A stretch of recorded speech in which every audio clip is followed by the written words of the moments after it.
باسمه سبحانه وتعالى حامدا ومصليا اللهم صل وسلم على نبينا محمد وبارك وسلم صلى الله عليه وسلم. رب اشرح لي صدري ويسر لي أمري واحلل عقدة من لساني يفقهوا قولي. اللهم فقهنا في الدين، اللهم اجعلنا مفلحين. اللهم اهد قلبي وسدد لساني واسلل سخيمة قلبي، آمین یا رب. السلام علیکم ورحمۃ اللہ تعالی وبرکاتہ. تمام تعریفیں حمد و ثنا شکر احسان و کرم اللہ سبحانہ و تعالیٰ کے لیے برحق، جس رب نے ہمیں رمضان الکریم کا اور ایک مبارک دن عطا کیا. اللہ تعالیٰ سے دعا ہے ہم جتنے بھی عمل اس میں کریں اللہ سبحانہ و تعالیٰ کو قبول کرے، ہمیں گناہوں سے دور رکھے اور ہمیں معاف فرمائے جو بھی ہم سے گستاخیاں کوتاہیاں ہوتی ہے. رحمت و برکت ہو جناب نبی رحمت صلی اللہ علیہ وسلم پر، درود و رحمت و برکت ہو اصحاب رضی اللہ تعالیٰ عنہم پر اور اہل بیت پر، آمین یا رب. تو آج کی رمضان ایکٹیویٹی میں جو آج کی آیا ہے وہ ہے سورۃ الغاشیہ کی 17 اور 18 ورس. بسم اللہ الرحمن الرحیم. افلا ينظرون الى الابل كيف خلقت والى السماء كيف رفعت. اللہ تعالیٰ فرماتے ہیں، اس کی ٹرانسلیشن یوں ہے کہ کیا یہ لوگ کیملز، اونٹ کہتے ہیں ابل کو، نہیں دیکھتے کہ اللہ تعالیٰ نے انہیں کیسے بنایا، اور آسمان کی طرف نہیں دیکھتے ہیں کہ کیسے ان کو اونچا اونچا ریز کیا اللہ سبحانہ و تعالیٰ نے. اب اللہ تعالیٰ نے کیمل کی اگزامپل کیوں دی، اب دیکھیں گے آگے انشاءاللہ. اللہ تعالیٰ نے قرآن میں بکری کا بھی، گائے کا بھی ذکر کیا ہے. اللہ سبحانہ و تعالیٰ نے اسپائڈر کا ذکر کیا ہے. اللہ تعالیٰ نے ہنی بی کا ذکر کیا ہے. اللہ تعالیٰ نے انجیر اور زیتون کا ذکر کیا ہے. اللہ تعالیٰ نے آسمانوں، ستاروں، ایون گھوڑوں کی جو اسپارکس اٹھتے ہیں نا اس کی قسم کھائی ہے. اللہ تعالیٰ کی مخلوق ہے، اللہ تعالیٰ کسی بھی چیز کی قسم کھا کے کہہ سکتے ہیں، ٹھیک ہے، کسی بھی چیز کا نام لے سکتے ہیں کیونکہ ساری تو اللہ تعالیٰ کی کریشن ہے. تو اللہ تعالیٰ کے لیے واجب ہے کہ اللہ تعالیٰ کسی بھی چیز کی قسم کھا سکے، کوئی بھی چیز، ٹھیک ہے، کیونکہ اللہ تعالیٰ پر کوئی سوال کرنے والا نہیں ہے. لیکن حدیث میں آتا ہے رسول اللہ صلی اللہ علیہ وسلم نے فرمایا من حلف بغیر اللہ فقد اشرک، جس نے غیر اللہ کی قسم کھائی اس نے شرک کیا. یعنی اللہ تعالیٰ کے بغیر کسی کے کا نام لے، کوئی قسم کھائے کسی کی، وہ بھی شرک آتا ہے. اور شرک جو ہے ظلم عظیم ہے، سب سے بڑا ظلم ہے، ہمیں نہیں کرنا ہے. غرض مطلب یہ ہے میرا، میں آپ کو یہ کنوے کروانا چاہتی ہوں کہ اللہ تعالیٰ نے اگر یہاں پہ اونٹ کی اگزامپل لی ہے تو اللہ تعالیٰ کی مرضی، کیونکہ اللہ تعالیٰ کی کریشن ہے. اللہ تعالیٰ چینٹی کا بھی ذکر اللہ تعالیٰ نے کیا ہے قرآن میں، اس کی کریشن ہے، اس کی مرضی، ٹھیک ہے.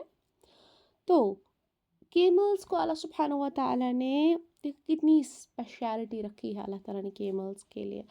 لانگ آئی لیشز ہوتے ہیں ان کی، ٹھیک ہے. اس سے کیا ہوتا ہے اگر ریگستانی طوفان آتا ہے کبھی، کیونکہ وہ تو زیادہ تر ریگستان میں ہی ہوتے ہیں نا، ڈیزرٹڈ ایریاز میں ہوتے ہیں، تو ان کی آنکھیں ان کو بچاتی ہے، وہ لانگ آئی لیشز بچاتے ہیں تاکہ آنکھوں میں دھول نہ جائے، ٹھیک ہے. سلٹ ہوتے ہیں ان کی نوسٹرلز، چھوٹی چھوٹی ہوتی ہے تاکہ ناک میں نہ جائے. ان کے پیروں کو اللہ تعالیٰ نے اس طریقے سے بنایا ہے کہ وہ ہاٹ سینڈ پہ، اتنی گرم ریت پر چل سکے، اور ان کو شوز وغیرہ تو لگا کے نہیں ہوتا ہے نا، پھر بھی وہ چل پاتے ہیں، ٹھیک ہے نا. اس کو شپ آف دا ڈیزرٹ کہا جاتا ہے نا، کیونکہ کوئی اور جانور بیچارہ وہ اسی میں دھس جائے گا، ٹھیک ہے، اس کو چلنا ہی نہیں آئے گا اتنی گرمی والی ریت پر. اور اس کے علاوہ اللہ سبحانہ و تعالیٰ نے اس کو ہمپ عطا کیا ہے جس میں اس کا فیٹ جو ہے ایبزارب کرتا ہے، فیٹ اس کے ہمپ میں، اور اس کو انرجی پرووائڈ کرتا رہتا ہے اگر اس کو بہت ٹائم تک کھانا نہ ملے. اس کے علاوہ اللہ سبحانہ و تعالیٰ نے اس کا کولن جو ہوتا ہے اتنا نا ٹوسٹڈ بنایا ہوتا ہے، اتنا لانگ کہ وہ واٹر ایبزارپشن میں اس کو ہیلپ کرتا ہے. تو اوورآل اللہ سبحانہ و تعالیٰ کی کتنی نعمتیں ہیں. اگر صرف اس ایک اونٹ کو ہم دیکھیں، صرف ایک کریشن کو اللہ تعالیٰ کی دیکھیں، پھر آپ اسی کے برعکس لے لیجئے کس کو، چینٹی کو. چھوٹی ہوتی ہے لیکن اس میں بھی سارا نظام، اس میں عقل بھی ہوتی ہے، اس میں دماغ بھی ہوتا ہے، اس میں سوری عقل اور دماغ ایک چیز ہے، انٹیلیجنس، انٹیلیجنس بھی ہوتی ہے، اس میں برین بھی ہوتا ہے، اس میں باقی آرگنس بھی ہوتے ہیں، ٹھیک ہے. تو چھوٹی سی چینٹی ہے، ٹھیک ہے، وہ ہاتھ میں بھی نہیں آتی ہے ہمارے، وہ انگلی چھوٹی سی ہوتی ہے، انگلی میں گم جائے گی. اور اس کی ایگزامپل کیوں لی، کیونکہ کیملز جو تھے ویل اویئر تھے نا عرب کے لوگ، کیونکہ رسول اللہ صلی اللہ علیہ وسلم کے ٹائم پہ جو وہی نازل ہوتی تھی وہاں پہ اللہ تعالیٰ کس سے ہم کلام ہوتے تھے، رسول اللہ صلی اللہ علیہ وسلم، لیکن کنوے کی نہیں کروانا ہوتا تھا عرب کے لوگوں کو. تو کیمل تو وہ بہت زیادہ یوز کرتے تھے، ٹھیک ہے. ان کو تجارت کرنی ہوتی تھی تو کیمل اس کا دودھ پیتے تھے، ذبح کر کے اس کا میٹ کنزیوم کرتے تھے. تو اوورآل کیمل ان کو بہت زیادہ फ़ायदा पहुंचाता था। और जब केमल के ऊपर चढ़ते थे तो उनको आसमान, पेड़, पहाड़ सारा नज़र आता था, ठीक है, जब वो सवारी करते थे। तो अल्लाह ताला कहते हैं ये इनको नहीं देखते कि अल्लाह ताला ने कैसे बनाया, और आसमान को नहीं देखते अल्लाह ताला ने कैसे रेज़ किया। कोई चीज़ रहेगी आसमान में, मतलब ऊपर खड़ी रहेगी ऐसे विदाउट एनी सपोर्ट, जब तक कोई पिलर ना हो या कुछ नहीं, हर एक चीज़ को सपोर्ट की ज़रूरत है। लेकिन कभी आपने गेस किया है कि आसमान हमारे ऊपर जो है विदाउट एनी सुकून, विदाउट एनी पिलर, ये कैसे खड़ा है, ये क्यों नहीं गिरता है? क्योंकि अल्लाह सुब्हानहू व तआला ने इसका बैलेंस बरकरार रखा हुआ है, ठीक है। अब इस आयत से हम क्या सीखते हैं? अल्लाह ताला अपनी मखलूक को बोलते हैं कंटेम्पलेट। कंटेम्पलेट मतलब होता है गौर व फिक्र करो, सोचो, अक्लों से काम लो और देखो कि अल्लाह ताला की इतनी सारी क्रिएशन आपको किस तरफ ले जा रही है, सच की तरफ, कि अल्लाह ताला हक है। ये साइंस जो है, ये चीज़ें जो है सिर्फ अल्लाह ताला कर सकता है। अल्लाह ताला की साइंस हर एक जगह है लेकिन लोग नहीं समझते। द इंट्रिकेट, इंट्रिकेट होता है पेचीदा, या हम बोलेंगे कॉम्प्लेक्स डिज़ाइन, एनिमल्स का, नेचर का, स्काई का, अल्लाह ताला की मखलूक का, ये इंसानी अकल से बहुत ज़्यादा दूर है और इसको इंसान रेप्लिकेट भी नहीं कर सकता है। बना सकते हो आप एक चींटी, छोटी सी चींटी बना सकते हो, उसको जान दे सकते हो? नहीं, ठीक है। अल्लाह देखो, हमारी आई, अल्लाह ताला बोलते हैं ponder the I of a human, अपनी आँख की तरफ देखो किस तरीके से अल्लाह ताला ने बनाया। जो पिक्सल्स हमारी आँख में होते हैं ना, वो बड़े से बड़े हैवी क्वालिटी वाले कैमरा में भी नहीं होती है जितना क्लियर हमें दिखता है। आसमान की तरफ देखो, सूरज, चाँद, सितारों की तरफ देखो, कोई क्रैक नज़र आता है आपको? कोई पिलर नज़र आता है आपको? हाँ, अब आप बोलेंगे हाँ है ना चाँद में क्रैक, लेकिन वो क्रैक करवाया किसने? सिर्फ रसूलुल्लाह सल्लल्लाहु अलैहि वसल्लम ने एक उंगली का इशारा किया और दो टुकड़े हुए। इनडायरेक्टली किसने करवाया? अल्लाह सुब्हानहू व तआला ही ने ना। तो अब हम क्या एप्लीकेशन, कैसे क्या है इस आयत की, हम इस आयत को कैसे अपनी ज़िंदगी में इम्प्लीमेंट करेंगे? जब भी मैं बाहर जाऊँगी या कहीं ऊपर जाऊँगी, रात में मैं देखूँगी स्काई को, तो मैं टाइम दूंगी, मैं सोचूंगी, मैं गौर व फिक्र करूँगी कि अल्लाह ताला की जो ये मखलूक है ये कितनी मिराक्युलस है, ठीक है। ये कितनी, ये जादू ही नहीं लगता आपको?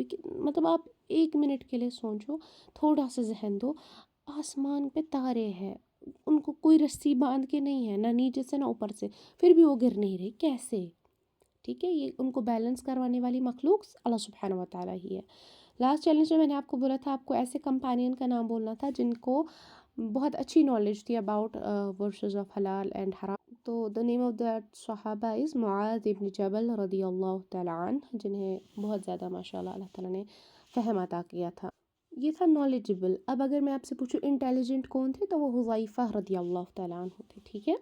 आज का डेली चैलेंज ये है कि एक ऐसे सहाबी है जिनको रसूलुल्लाह सल्लल्लाहु अलैहि वसल्लम प्राउडली कहते थे कि ये मेरे अंकल हैं, ठीक है, मुझे बताओ आपके अंकल कहाँ हैं, ठीक है। और मैं रिस्पॉन्ड क्या करता था, यानी मैं क्या कहता था कि मेरे माँ बाप आप पे कर कुर्बान हो जाए या रसूलुल्लाह सल्लल्लाहु अलैहि वसल्लम, आपको बताना है ये कौन थे, ठीक है।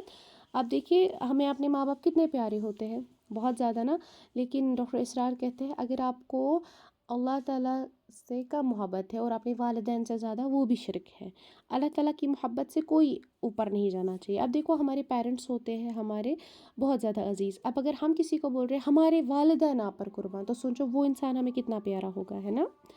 तो ये तो हो गया आज का डेली चैलेंज आपके लिए। डेली हदीस में रसूलुल्लाह सल्लल्लाहु अलैहि वसल्लम फरमाते हैं जो शख्स पढ़ेगा वर्सेस ऑफ थ्रोन, यानी आयतल कुर्सी, आयतल कुर्सी का दूसरा नाम क्या है? वर्स ऑफ द थ्रोन, हर फ़र्ज़ नमाज के बाद, तो उसके और जन्नत के बीच में सिर्फ मौत का फ़ासला रहेगा, यानी वो मरेगा उसको जन्नत में डाला जाएगा। लेकिन शर्त है कि नमाज़ें कंटिन्यू पढ़ना चाहिए, और ऐसी नमाज़ें नहीं हमारी तरह कि हमें गुनाहों की फ़िक्र होती है नमाज में भी, नहीं, फुल कॉन्सेंट्रेशन के साथ। और आज की भी जो दुआ है ना वो पिछले वाली रिपीट हो गई है, क्योंकि बहुत सारे बच्चों को याद नहीं थी, ठीक है। तो ये आप वापस से याद कर लेंगे ये दुआ बिफ़ज़्लिल्लाह। अऊज़ु बिल्लाहि मिन अज़ाबि जहन्नम व अऊज़ु बिल्लाहि मिन अज़ाबिल क़ब्र व अऊज़ु बिल्लाहि मिन शर्रिल मसीहिद दज्जाल व अऊज़ु बिका मिन शर्रि फितनतिल महया वल ममात। डेली ट्रैकर में कंटिन्यूसली आपने मॉर्निंग अज़कार, सलातो दुहा, सूरतुल मुल्क सोने से पहले और इवनिंग अज़कार पढ़ने हैं।